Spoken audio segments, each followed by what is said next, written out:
오늘 본문의 주인공은 사울입니다. 사울은 기독교 역사상 가장 위대한 사도라고 알려진 바울의 원래 이름이지요. 그런데 여러분 잘 아시는 대로 사울이 바울로 변한 것은 단지 그 이름만 변한 것이 아닙니다. 율법에는 충실했지만 예수님 믿는 사람들을 앞장서서 박해하던 인물이 사울이었고, 이제는 바울로 바뀐 이후에는 예수님을 위해서 목숨조차 바치면서까지 이방 선교를 위해서 힘쓴 인물이 바울이었습니다. 자, 여러분, 그러면 어떻게 사람이 이렇게 갑자기 완벽하게 변할 수가 있을까요? 예수님 믿던 사람들을 박해하던 사울, 예수님을 위해서 목숨까지 바치는 바울, 같은 사람이 이렇게 급격하게 변화가 된 데는 여러분 잘 아시는 대로 오늘 본문의 사건, 다메섹 사건이 있었습니다. 예수님 믿던 사람들을 박해하기 위해서 다메섹을 가고 있었는데 이 사울에게 예수님께서 만나 주셨고, 그 만남 이후에 사울이 변하여 가장 위대한 사도 바울이 될 수가 있었습니다. 기독교 역사상 가장 획기적이고 위대한 변화가 바로 오늘 본문에 기록이 되어 있습니다. 그래서 오늘 이 시간에는 변화되기 전의 모습인 사울, 그리고 변화된 이후에 바울, 그리고 그 변화가 가능했던 다메섹의 변화, 그리고 그 다메섹 사건이 오늘 우리에게 주는 의미가 무엇인가, 이렇게 몇 가지로 나누어서 본문을 살펴보도록 하겠습니다. 먼저 변화되기 전에 사울 모습을 한번 살펴봅니다. 자, 원래 사울은 어떤 사람이었습니까? 사울은 구약의 율법에 누구보다도 충실했던 사람이었고, 하나님께서 주신 구약의 율법을 잘 지켜서 구원 얻기 위해서 목숨 걸고 노력했던 사람입니다. 얼마나 충실하게 하나님을 믿었고 얼마나 충실하게 율법의 전통에 충실했는가 하는 것을 사도 바울의 육성을 통해서 한번 들어보겠습니다. 빌립보서 3장 5절과 6절에 바울은 사울이었을 때 자기 모습을 이렇게 소개합니다. 나는 8일 만에 할례를 받고 이스라엘 족속이요 베냐민 지파요 히브리인 중에 히브리인이요 율법으로는 바리새인이요 그리고 열심으로는 교회를 박해하고 율법의 의로는 흠이 없는 자로라. 그야말로 자기 지식, 자기 신념, 자기 철학이 대단한 사람이었습니다. 율법을 철저하게 지키면 구원을 얻는 것인데 그 율법을 지키는 길을 버리고 예수라고 하는 그 청년을 믿는 사람들은 잘못된 것이라고 여겼습니다. 그래서 자신의 이런 종교적인 신념에 따라 예수를 따르는 기독교인들을 탄압하고 박해하던 일을 주로 삼았던 것이 사울이었습니다. 그런데 왜 이 사울이 오늘 본문에 의하면 다메섹을 갔을까요? 예루살렘에서 동북쪽에 있는 큰 도시가 이 다메섹이었습니다. 그리고 거리는 약 200km 이상 되는 거리였습니다. 그 당시에 성인이 예루살렘에서 다메섹까지 가려면 부지런히 걸어도 닷새나 엿새나 걸리는 그런 먼 곳에 있는 도시였습니다. 그런데 당시 기록에 보면 예루살렘의 교회가 부흥하자 이 예수 그리스도를 따르는 무리들을 박해하는 유대교인들이 계속 박해를 일삼자 예수님 믿는 사람들이 그 박해를 피해서 여러 곳으로 흩어졌습니다. 그 중에 많은 기독교인들이 피해서 가서 박해를 피해서 신앙생활을 한 곳이 다메섹이었습니다. 그 다메섹에는 약 30개 정도의 회당이 있었는데 그 회당에는 유대교인들이 아니라 이제는 예수님을 구원자로 고백하는 많은 기독교인들이 그곳에서 신앙생활을 하고 있었습니다.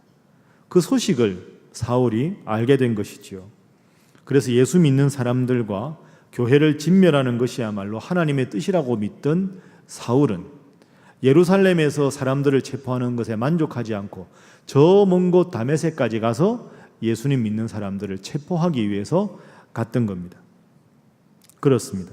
사울은 예수님 믿는 사람들을 박해하고 탄압하는 것이 하나님의 일이라는 나름대로 분명한 확신과 소신, 그리고 이것을 추진할 수 있는 강한 열정을 지닌 인물이었습니다.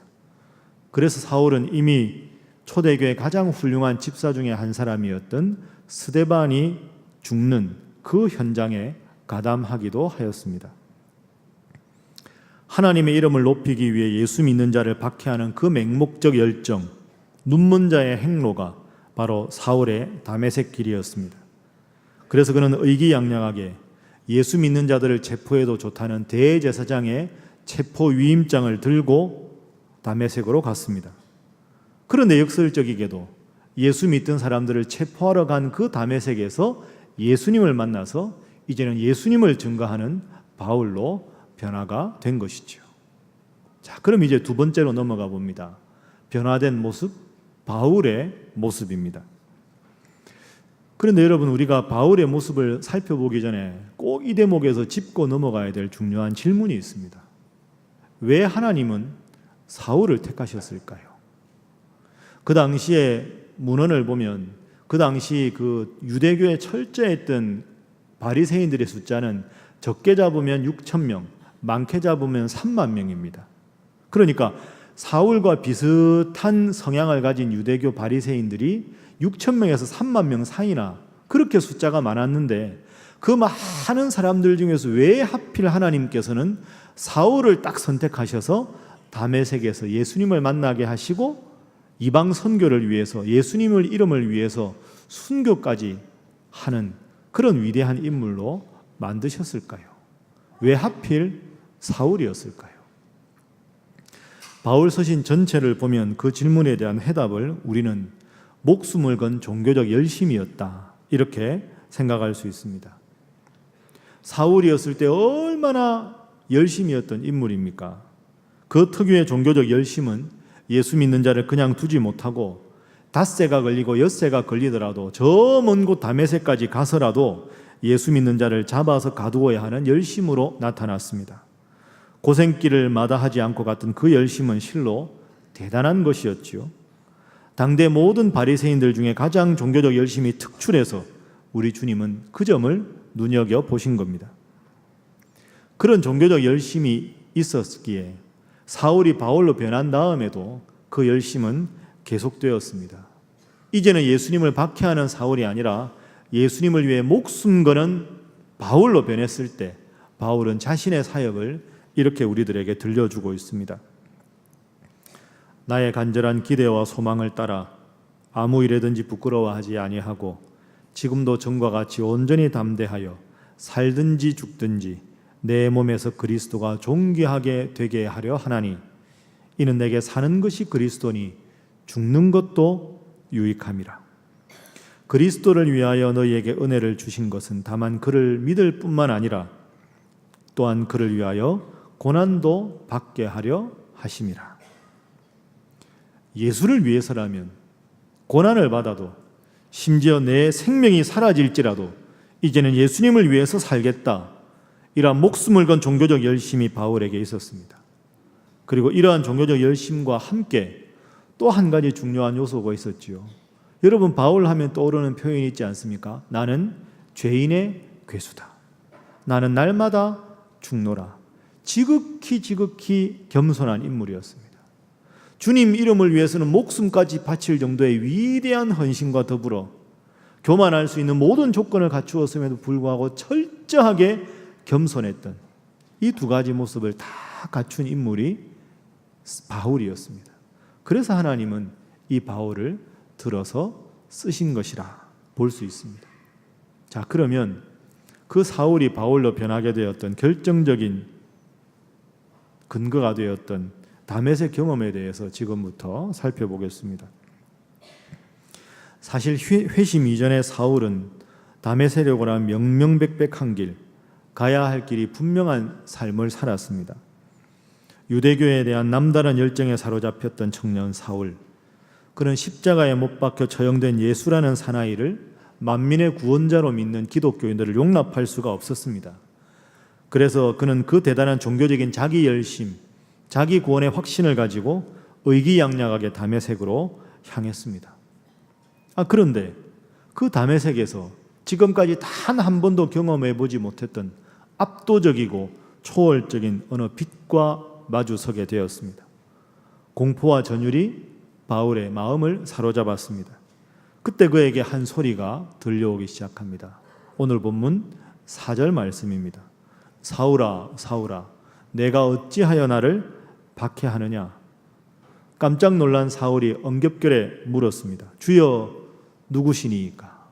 예수님 대답하셨습니다. 나는 내가 박해하는 예수라. 이 음성을 들은 후에 사울은 땅에서 일어나 눈을 떴지만 아무것도 볼 수가 없었습니다. 그는 사람들의 손에 이끌려서 다메섹 도성으로 들어갔습니다. 그렇게 당당하고 자신감이 넘치는 사울이 이제는 누군가의 손이 없으면 단 한 걸음도 걸어갈 수 없는 무기력한 사울로 변화가 되었습니다. 전혀 예기치 못했던 삶의 반전이 일어난 것이지요. 이때 사울의 눈이 어두워졌다 하는 것은 깊은 영적인 의미가 있습니다. 그것은 그가 지금까지 분명하다고 여겼던 삶의 모든 확신이 사실은 영혼의 어두움이었다는 뜻입니다. 그가 경험한 이 영혼의 어두운 밤은 지금까지 사울이 소중하게 여겨왔던 자신의 신앙, 자신의 가치관, 자신의 지식, 자신의 종교적 열심이 다 허무하게 사라지는 그런 경험이었습니다. 초월적인 예수라는 큰 빛 앞에 서자 그가 의지하고 있던 모든 것들이 빛을 잃어버렸습니다. 가말리엘의 문화에서 공부했다는 자부심, 바리새인 중에 바리새인으로 살아왔다는 자부심, 그 누구보다 율법을 잘 지켜왔다는 자부심, 로마 시민권을 가졌다는 자부심이 일거에 다 무의미하게 사라져버렸습니다. 그러면서 그를 만나주셨던 이 다메섹의 새로운 빛의 경험으로 사울의 삶은 온통 변해버렸습니다. 저 빛으로 나를 인도하시고 새로운 빛으로 나를 인도하시는 저 예수가, 저 십자가에 죽어 끝나버렸다고 생각했던 그 예수가 바로 부활한 나의 주, 나의 하나님이시구나. 그 예수야말로 구약의 배반자가 아니라 구약의 완성자셨구나. 내가 지금까지 목숨을 걸 추구했던 종교적인 구원, 그것의 비밀이 나의 종교적 열심에 있는 것이 아니라 바로 저 예수의 십자가였구나. 저 예수의 부활이었구나. 이 깨달음이 사울에게 엄습했습니다. 이제 이 깊은 종교적인 깨달음, 이 다메섹의 체험으로 사울은 바울로 변화될 수 있었습니다. 그의 인생 전체를 바꾸어져 버린 존재론적 지반이 통째로 흔들려 새롭게 태어나는 귀중한 경험을 그는 다메섹에서 한 것입니다. 그래서 여러분, 이 사울이 바울이 되는 다메섹의 경험은 오늘 우리에게 이런 질문을 하고 있습니다. 너에게는 다메섹의 경험이 있느냐? 너의 삶을 송두리째 바꾸고 저 뒤에 있는 객관적인 저 십자가가 나를 위한 십자가, 오늘 나를 위한 십자가라고 경험된 그 경험이 있느냐? 예수 내 구주, 이것이 들어서 그저 아는 종교적인 지식이 아니라 내 목에 칼이 들어와도 행복하게 죽을 수 있는, 저 천국이 있음을 확신하며 스데반처럼 돌에 맞아 죽을지라도 행복한 미소를 지을 수 있는 그 믿음, 사울이 바울되는 그 다메섹의 경험, 그 경험이 너에게는 있느냐? 이렇게 오늘 본문은 우리에게 질문하고 있습니다. 여러분, 깊이 스스로에게 한번 물어보십시오. 여러분은 인생에서 언제 다메섹을 경험하셨습니까? 그것이 언제였습니까? 좀 더 직설적으로 질문합니다. 그 경험도 없이 예수 믿기에 예수가 그다지 신통치하는 인물로 여러분들에게 지금 다가오고 있지는 않습니까? 더 직설적으로 묻겠습니다. 그 다메섹의 경험을 달라고 목숨 걸고 기도해 보신 적이 있으십니까? 세상 살아가는 것이 지치고 외롭고 그래서 때때로 신앙생활을 하기는 하지만 정말로 하나님 나를 사랑하시는 하시나? 정말로 주님께서 계시기는 한 것일까? 이렇게 저렇게 삶에 지치고 힘들어서 신앙생활에 대한 근본적인 회의감이 찾아올 때도 그 경험만 생각하면, 내 인생에 그때 그 다메섹만 생각하면 두 주먹 다시 불끈 쥐고 하나님 앞에 신앙생활을 다시 한번 거듭거듭 다짐할 수 있는 그 다메섹의 경험이 여러분에게는 언제였습니까? 과연 그 경험이 있기나 한 것입니까? 혹시 여러분 그 경험이 있기는 하지만 수십 년 전의 일이라 지금도 겨우 그 경험을 되새김질하고 또 되새김질하며 겨우 버티고 있지는 않으십니까? 그 경험이 없어서 점점 신앙의 나락으로 떨어지는 나 자신을 보면서도 그저 답답해서 눈물만 나오며 억지로 그것도 주일 예배 한 번으로 애써 자위하며 신앙생활하는 여러분의 모습은 혹시 아닙니까? 그렇다면 여러분, 이제라도 목이 터져라 울부짖으며 주님, 제게도 다메섹을 허락하여 주옵소서. 아브라함의 하나님, 이삭의 하나님, 야곱의 하나님만이 아니라 내 인생의 하나님, 내 인생의 목에 칼이 들어와도 부인할 수 없는 멋진 하나님, 그 멋진 하나님을 경험해 달라고 울부짖어야 할 때가 지금 여러분의 인생의 때가 아닙니까? 자, 그럼 여러분, 어떻게 하면 우리가 우리의 인생에도 사울이 바울되는 이런 위대한 경험을 할 수 있을까요? 먼 옛날에 그때 그 경험이 아니라 오늘 우리가 그 경험을 붙잡고 살아갈 수 있는 새로운 다메섹의 경험, 그 경험을 할 수 있으려면 우리가 어떻게 해야 할까요? 물론 그렇습니다. 사울이 바울되는 이런 엄청나게 압도적이고 위대한 경험은 보통 사람에게 일생에 한 번도 찾아오지 않을 수 있습니다. 여러분의 인생에도 기도해도 찾아오지 않을 수 있습니다. 그러나 여러분, 이렇게 압도적이고 위대한 경험은 아니어도 작지만 신앙의 희열과 신앙의 기쁨을 느낄 수 있도록, 그런 경험이 자주자주 우리 삶에 찾아올 수 있도록 우리가 노력해야 하지 않겠습니까? 그러한 경험에 대한 사모함조차 없다면 우리의 신앙은 고인물처럼 썩어버리고 맙니다. 그렇게 되면 우리의 삶에는 겸손이 아니라 교만이, 하나님을 향한 열정이 아니라 신앙의 연륜과 직분만을 자랑하는 현대판 바리새인이 되어버릴 수밖에 없습니다. 우리가 깊이 생각해 보아야 합니다. 해마다 이맘때가 되면 학부모님들께 고민이 있습니다. 오늘 예배 오신 여러분들도 이런 고민이 있을 겁니다. 특히 청소년부 자녀를 둔 부모님들은 수련회 보내야 되나, 학원 보내야 되나, 대학 입시가 있으니 공부 때문에 학원 보내야 될까, 눈 질끈 감고 학원 가라고 말해버릴까. 또 여러분 중에 이런 분도 있지. 아유, 목사님 그게 무슨 고민입니까? 당연히 수련회 가야지요. 그런 분들 훌륭한 분들입니다. 계속 그렇게 하십시오. 그런데 여러분, 현실적으로 고민하는 분들도 많이 있습니다. 상대적으로 요즘에 여름방학이 짧아졌지요. 그리고 몇몇 중요한 학원에는 특강이나 수행평가 이런 일정과 겹치게 되면 하나님 잘 믿는 부모라 할지라도 수련회 보낸 게 주저하게 되는 분들도 꽤 있을 겁니다. 어떻게 하는 게 맞겠습니까? 저는 신앙생활 하는 게 자전거 배우는 것과 비슷하다 이렇게 생각합니다. 여러분 대부분 다 자전거 잘 타실 텐데요.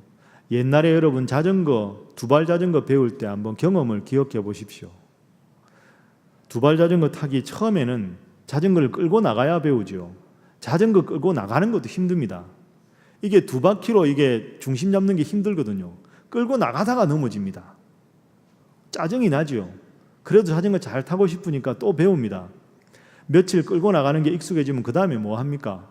발판에 발을 올립니다. 페달에. 한쪽 발로 구르고 한쪽 발을 페달에 올리고 중심을 잡습니다. 그러다가 여지없이 넘어집니다. 3m 가다 넘어지고 5m 가다 넘어지고, 에이 차라리 안 배우고 말지 그런 마음이 듭니다. 그래도 꾹 참고 열심히 해봅니다. 그 다음 단계가 어떻게 됩니까? 안장 위에 올라타는 겁니다. 배워주는 형이든 언니든 뭐 아빠든 이야기하죠. 야, 내가 꽉 잡고 있으니까 안장 위에 올라가 봐. 그러면 내심 불안하지만 올라갑니다. 뒤에 탈 때는 안장이 하나도 안 높아 보이는데 처음으로 두발 자전거 배울 때는 안장에만 높아 올라가도 다리가 후들후들합니다. 야, 안장이 이렇게 높았나 싶습니다. 안장에 올라가서 핸들을 딱 붙잡고는 계속 뒤에 이야기하죠. 꼭 잡아라. 안 잡으면 큰일 난다. 잡고 있지. 아이 그래 잡고 있어. 한번 가봐. 야, 꼭 잡어. 그러고 갑니다. 한 3m 가죠. 여지없이 넘어집니다. 아이 똑바로 잡으라니까. 똑바로 잡고 있어. 네가 몸무게가 많이 나가는 거야. 뭐 이렇게 또 다투는 거죠. 또 합니다. 겨우겨우 5m 갑니다. 그러다 또 넘어집니다. 배우고 싶지 않습니다. 그러나 잘 타고 싶은 욕심에 다시 한번 포기하지 않고 도전합니다. 그리고 이제 한 10m 갑니다. 좀 되는데 잡고 있어. 잡고 있어. 걱정하지 마. 한 번만 더 해보자. 이제 10m 쭉 가다가 뒤에 잡고 있던 사람이 손을 살짝 놓습니다. 잡고 있지? 잡고 있어. 가. 그렇게 하고 가는 거죠. 잡고 있다니까. 20m 쭉 가다가 하다가 콱 넘어집니다. 딱 돌아보면 잡고 있는 사람이 없죠. 너 왜 안 잡았어? 잘 갔잖아. 이렇게 되는 거죠. 여러분, 그런 과정을 다 지나면서 자전거 배우는 겁니다. 처음에는 끌고 가는 게 힘들고 발판에 올라가는 게 힘들고 올라타는 게 힘들고 5m, 10m, 20m, 30m 갑니다. 근데 여러분, 그렇게 해서 한 100m쯤 가면 그 다음에 뭘 도전합니까? 오늘은 곡선 주로를 도전해 보리라. 그래서 이제 곡선으로 한번 가봅니다. 과거에 초등학교 운동장 가면 400m 트랙이 있지 않습니까? 이렇게 직선으로 가다가 동그란 거. 근데 이제 그 400m 트랙을 한번 가봅니다. 몇 번 넘어지다가. 근데 신기한 건 여러분, 400m 트랙을 직선과 곡선이 절묘하게 배합된 그 400m 트랙을 자전거로 뒷사람 도움 없이 완벽하게 돌면 그 다음에 어떻게 될까요? 그 다음에는 500m 가다가 넘어질까요? 그렇지 않습니다. 600m 가다가 넘어질까요? 그렇지 않습니다. 1km도 갈 수 있고 10km도 갈 수 있습니다. 이게 무슨 뜻일까요? 자전거 배우는 건 다 단계가 있습니다. 그런데 400m 정도만 자기 힘으로 가면 그 다음 날은 500m가 아니라 10km, 20km. 논리적으로 생각하면 몸에 힘만 있으면 국토 대종단도 할 수가 있습니다. 그게 변증법에서 양이 질로 변화되는 터닝 포인트가 되는 거죠. 신앙생활이 이것과 똑같습니다. 여러분, 이번에 이 설교를 들으시고 그래, 이번에는 학원 포기하고 수련회 가라. 수련회 갔다 오면 아이가 어떻게 될까요? 사울이 바울로 변하는 것처럼 엄청나게 변했을까요? 죄송하지만 그런 일 잘 안 일어납니다. 그러면 한 번 수련회 가는 게 무슨 의미가 있나? 이번에도 여름 성경학교 갔다가 졸다가 왔다는데 무슨 의미가 있나? 그게 아닙니다, 여러분. 잘 생각해 보세요. 400m 직선과 곡선주로가 배합된 걸 가기 위해서는 5m 가다가 넘어지는 과정이 반드시 필요하고요. 10m 가다가 넘어지는 과정이 반드시 필요합니다. 때로는 주저앉아 울고 싶은 과정도 필요하고 자전거 꼴도 보기 싫은 과정도 필요합니다. 그런데 그런 과정이 없으면 결코 400m나 국토 대종단을 할 수 있는 자전거 잘 타는 과정은 오지 않습니다. 수련회 한 번 가서 아이가 변한 것 같지 않고 여름 성경학교 매해 보냈는데도 우리 아이가 전과 똑같은 것 같지만 그런 경험들이 하나하나 모여서 그 아이가 사울이 바울 되는 것처럼 주님을 나의 주님으로 고백하고 인격적으로 만나서 이제는 부모님 때문에 믿는 주님이 아니라 스스로의 신앙으로 바로 서는 날이 올 줄로 믿습니다.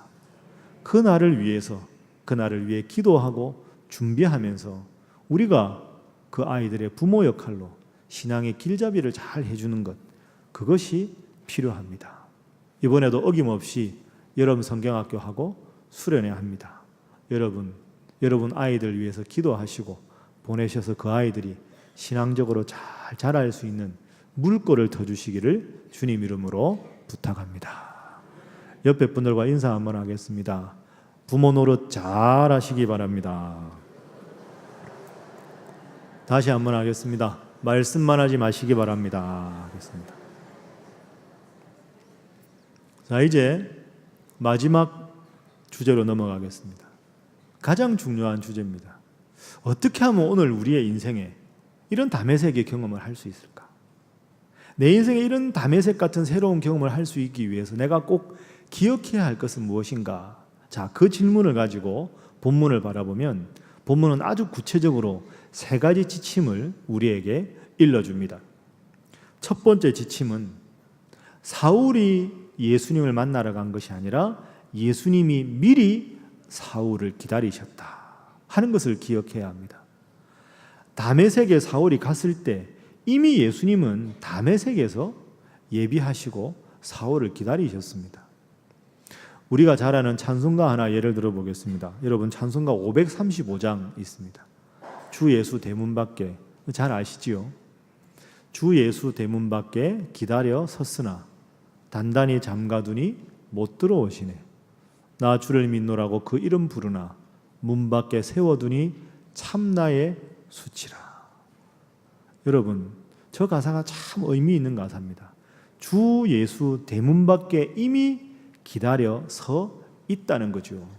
우리가 문만 열어드리면 주님은 우리 마음에 오셔서 우리 마음의 주인이 되시고 우리 인생의 어려운 문제를 해결해 주시는 분, 미리 와서 우리를 기다리시는 분이다 하는 겁니다. 여러분 오늘 이 예배에 어떤 마음으로 오셨습니까? 지금 어떤 마음으로 이 예배를 드리고 있습니까? 주님께서 오늘은 이 예배를 통해서 나에게 어떤 마음을 주실까? 주님께서 오늘 이 하나님 말씀을 통해서 내가 어떤 깨달음을 얻기를 원하실까? 그런 기대하는 마음이 있어야 주님께서 여러분에게 주시는 말씀에 대한 확신이 있지 않겠습니까? 제가 여러분들에게 여러 번 말씀드렸지만 저는 신앙생활이라는 게 인생의 삶의 주파수를 주님께 맞추어 가는 것이라고 생각합니다. 라디오를 켰을 때 주파수를 제대로 맞추지 못하면 잡음만 납니다. 왜 잡음이 날까요? 라디오 방송국에서 파업을 해서 잡음이 나는 게 아니고요. 내가 주파수를 제대로 맞추지 못하면 잡음이 납니다. 하나님께서 여러분에게 응답하지 않으시는 것이 아니라 하나님은 예배를 통해서, 설교를 통해서, 친구와의 대화를 통해서, 홀로 있는 사색하는 시간을 통해서 다메섹에서 사울을 미리 기다리신 것처럼 오늘도 미리 끊임없이 응답을 주시는데 주님의 그 응답에 집중하지 않고 우리의 신앙의 주파수를 주님께 맞추지 않는 것이 문제입니다. 문제는 주님이 아니라 우리들 자신임을 기억해야 합니다. 두 번째로 기억할 것은 주님께서 이 사울을 만나신 곳이 일상 속이었다 하는 겁니다. 아주 특별한 장소, 위대한 장소가 아니라 일상 속에서 주님은 사울을 만나 주셨고 우리를 만나기를 원하신다는 것이죠. 오늘 다메섹으로 사울이 떠났습니다. 자세히 보면 사울 혼자 다메섹을 간 것이 아닙니다. 예수 믿는 사람들을 잡아오기 위한 체포조, 늘 예수 믿는 사람들을 잡아들일 때마다 함께 동행했던 사람들이 함께 있었습니다. 그리고 예수 믿는 사람들을 잡으러 가는 일은 사울의 가장 평범한 일상이었습니다. 늘 일상의 그 자리, 늘 마주 대하던 사람들, 그들과 함께 있는 바로 그 자리에 우리 예수님은 사울을 찾아오셨습니다. 기도원에 가야만, 며칠 금식을 해야만, 특별한 장소에서 특별한 방법으로 주님께서 여러분에게 다가오시는 것이 아닙니다. 늘 같은 자리, 지금 내가 서 있는 평범한 곳에서 주님은 여러분을 만나 주십니다. 바로 이 예배 시간에, 예배 후에 옹기종기 모여드리는 구역 예배 시간에, 아니면 홀로 여러분이 성경을 읽는 그 시간에, 기도할 때, 혹은 친구와 대화를 나눌 때, 심지어 집에서 청소나 설거지를 하면서도 주님은 여러분을 만나 주십니다. 그래서 일상의 영성이 중요합니다. 기도원을 가고 특별 집회를 가야만 주님 여러분을 만나 주시는 것이 아닙니다. 있는 모습 그대로 늘 있는 자리에서 우리 주님은 미리 여러분을 기다리고 계십니다. 우리가 이것을 기억해야 합니다. 그래서 참으로 영적인 사람은 특별한 신비로운 경험을 찾아 나서는 사람이 아닙니다. 가장 평범한 일상 속에서 주님을 경험하는 삶, 늘 대하는 성도와 가족과 이웃을 바라보면서도 하나님의 모습을 그 속에서 볼 수 있는 안목을 가진 사람, 그 사람들이 가장 영적인 사람들입니다. 여러분들도 늘 일상의 작은 삶의 현장에서 주님을 만나는 분 될 수 있기를 주님 이름으로 축복합니다. 마지막 세 번째는 우리 주님께서 주님과 성도와 교회를 동일화하셨다는 겁니다. 이게 무슨 뜻이냐? 4절 말씀 우리 다시 한번 떠올려 보겠습니다. 자, 다메섹에서 우리 예수님께서 사울에게 이렇게 질문하셨습니다. 사울아, 사울아, 내가 어찌하여 나를 박해하느냐? 5절에도 예수님께서 이렇게 말씀하셨습니다. 나는 내가 박해하는 예수라. 그런데 여러분 한번 정확하게 기억을 해보십시오. 사실은 사울이 예수님과 직접 만난 적이 이 사건 전에 없습니다. 사울은 예수님을 직접 박해한 적이 한 번도 없습니다. 그런데 왜 예수님은 어찌하여 나를 박해하느냐? 나는 내가 박해하는 예수라. 이렇게 말씀하셨을까요?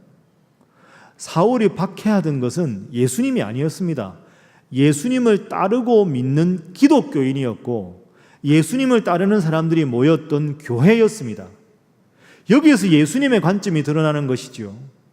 주님을 따르는 사람들, 주님을 따르는 교회를 박해하는 그 자리가 바로 나를 박해하는 자리다. 그래서 여기서 사도 바울의 교회론의 모태가 형성됩니다. 교회는 그리스도의 몸이다. 성도 한 사람 한 사람은 예수님이라는 몸의 지체다 하는 것이지요. 여러분, 오늘 우리도 이 점을 깊이 살펴야 합니다. 내가 하는 말이나 행동이 혹 성도들을 해치고 교회를 해치는 행동은 아닌가? 나의 말과 행동이 누군가에게 씻을 수 없는 모욕감을 주고 괴로움에 떨게 하고 잠 못 이루는 불면의 밤을 잊게 하지는 않는가를 깊이 살펴보아야 합니다. 여러분 옆에 지금 앉아 계신 성도야말로 여러분 스스로에게는 하나님께서 나타나신 하나님의 형상입니다. 그러므로 서로 부족한 점이 있으면 감싸주고 서로 기도하고 허물이 있으면 넉넉하게 기다려주고 용서할 수 있어야 하는 것이 예수 잘 믿는 사람들의 모습입니다. 만약에 우리가 주님을 따른다 하면서도 서로를 통해서 주님을 바라보지 못한다면 신앙생활을 하면서도 좁디 좁은 자신의 소견에만 갇힌 채 상대방을 비판하고 정죄하고 미워하기만 한다면 그것은 바른 신앙생활이 아닙니다. 여러분에게는 이런 모습이 없는지 스스로 깊이 살펴보아야 합니다. 한 가지 이야기를 들려드리고 설교를 마치겠습니다. 영국 클램팜이라는 곳에 화가였고 작가였던 샬롯 엘리엇이라고 하는 아주 장래가 촉망되는 한 여인이 있었습니다. 화가였고 문필가였습니다. 화가로도 명성이 점점 알려지고 문필가로도 점점 명성이 알려진 참 대단한 인물이었습니다. 그런데 20대 때 그렇게 자신의 이름이 점점 드러나기 시작했는데 30대에 접어들어서 이 샬롯 엘리엇이 까닭 알 수 없는 갑작스런 병에 걸리게 되었습니다. 그래서 그 병이 너무 고통스러워서 매사에 짜증이 생기고 불평이 생기고 아주 신경질적인 여인으로 변해가고 화가로서의 삶과 그리고 문필가로서의 삶도 포기할 수밖에 없는 지경에 이르렀습니다. 그 사랑스러웠던 딸이 그렇게 망가져가는 모습을 참 안타깝게 쳐다보고 있던 이 엘리엇의 아빠가 자신의 아주 존경받는 친한 친구였던 목사님, 닥터 말란이라고 하는 목사님을 찾아갑니다. 친구여, 내 사랑하는 딸이 이렇게 힘들고 어려운 사정에 있으니 내 딸을 좀 기도해주고 상담을 해주면 좋겠네. 그래서 이 말란 목사님이 엘리엇을 만나러 왔습니다.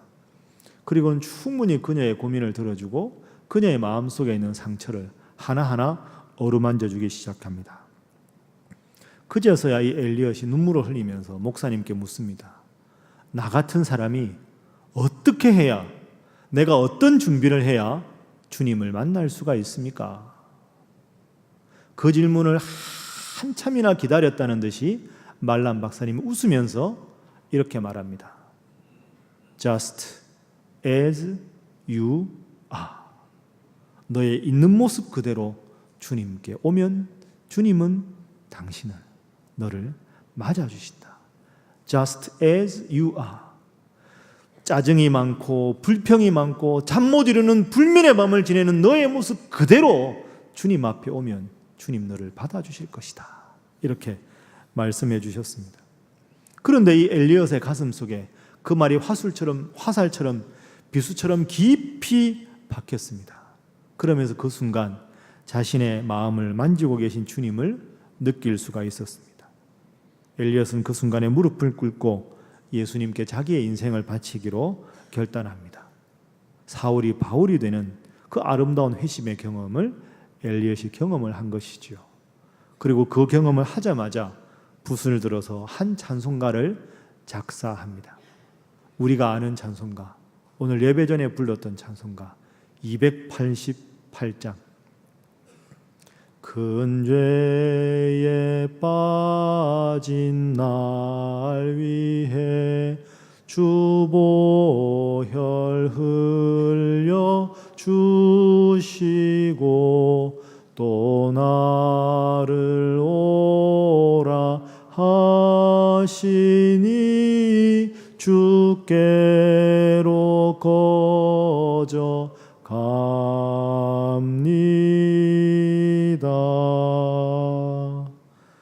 그렇습니다. 이 곡의 원래 제목은 Just as I am, 나의 있는 모습 그대로 주께로 거저 갑니다.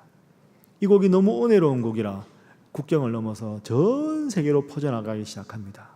미국의 위대한 사역자 빌리 그레엄 목사님이 사역할 때마다 이 곡을 성도들로 하여금 부르게 했고, 그 구름대같이 모였던 그 수많은 회중 중에 이 곡을 듣고 따라 부르면서 눈물 흘리며 주님을 주인으로 모시는 수많은 기적적인 간증거리가 있는 곡이 바로 이 찬송가 288장입니다. 사랑하는 여러분, 우리 주님은 이미 다메섹에서 기다리시고 사울을 부르셨던 것처럼 오늘 이 시간에도 여러분을 기다리고 부르시고 계십니다.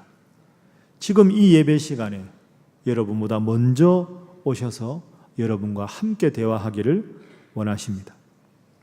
이제 우리가 해야 할 일은 성경을 통해 말씀하시는 주님, 기도하러 눈 감을 때마다 우리에게 당신의 뜻을 알려주고 싶어하는 주님, 그 주님을 향해 마주서서 두 눈을 맞추며 그 주님께 마음을 여는 일입니다.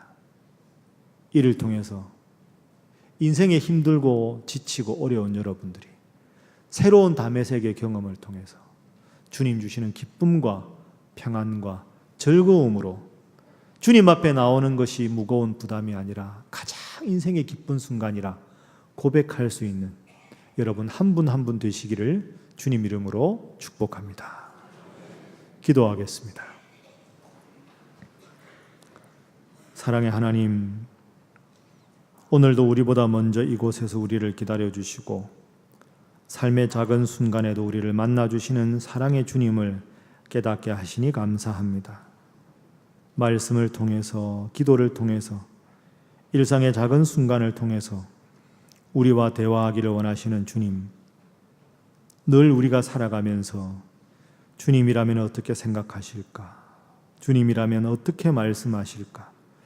주님이라면 바로 이 순간 어떻게 행동하실까? 늘 생각하며 주님의 뜻을 헤아리게 하여 주옵소서. 사랑의 주님, 생각해보면 오늘 우리가 이 자리에 나온 것도 사실은 주님께서 우리를 미리 기다려 만나 주셨기 때문임을 깨닫습니다. 이제 저희도 주님과의 깊은 만남을 통해 내 인생의 다메섹을 새롭게 체험하게 하여 주옵소서. 우리의 사랑하는 자녀들에게도 다메섹의 경험을 달라고 기도하며 그들을 신앙의 자리에 서도록 인도하는 부모 되게 하여 주옵소서. 늘 우리를 만나기를 기뻐하시고 우리를 향해 응답을 주시는 사랑 많으신 예수님의 이름으로 기도합니다. 아멘.